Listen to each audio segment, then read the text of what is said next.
Hi everyone! Welcome to our vlog! So today, gusto ko lang i-share sa inyo yung experience namin in our trip to Bana Hills last August, early August, in Da Nang, Vietnam. So actually, we went there as a family of 3. So my baby is still 19 months, I think that time. And actually, na-enjoy namin tong trip na to kasi nakakabusog sa mata sa dami ng pwedeng makita. Kung pagpunta mo doon, nagugulat ka na parang wala ka sa Vietnam. Parang napunta ka sa Europe.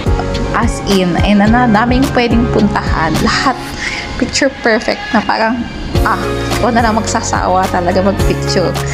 Kaso nang nahiya ako kasi asawa ko nag-iintay tsaka yung baby ko. But anyway, ayun nga, hindi ka rin magugutom kasi napakadaming pwedeng kainan.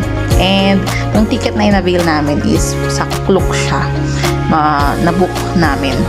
Sa Klook kasi may 2 timings eh. Pwedeng early, kayo alis, or the later time. Around 10 yata yung sa amin galing sa Da Nang City.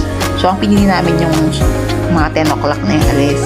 Kasi nga may baby kami, ang hirap lumis ng maaga. But actually, if you want to get a lunch buffet, mas maganda na morning.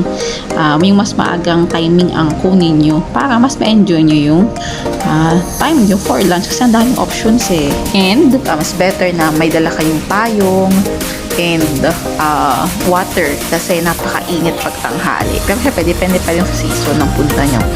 But then, actually, mainit siya pero malamig na simoy kasi nga ang taas ng lugar niya.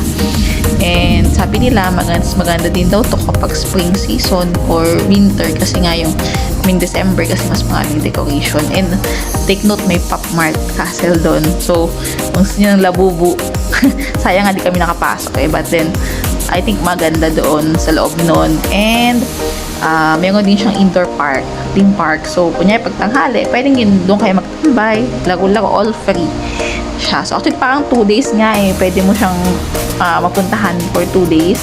Kasi ang daming pwedeng puntahan sa loob or ma-experience. At yun nga, kung kulang tayo nyo, pwede yung 1 day. Try nyo lang siksikin sa schedule nyo. And take note, huwag nyo kakalimutan na kumuha ng mapa sa first station nyo bago sumakay ng cable car kasi napaka-helpful nito para malaman nyo kung anong route ang pupuntahan nyo, yung mga key places, mga pagkainan, everything na kakailangan ninyo in your tour sa Bana Hills. Hopefully, matry nyo din. Thank you. Bye!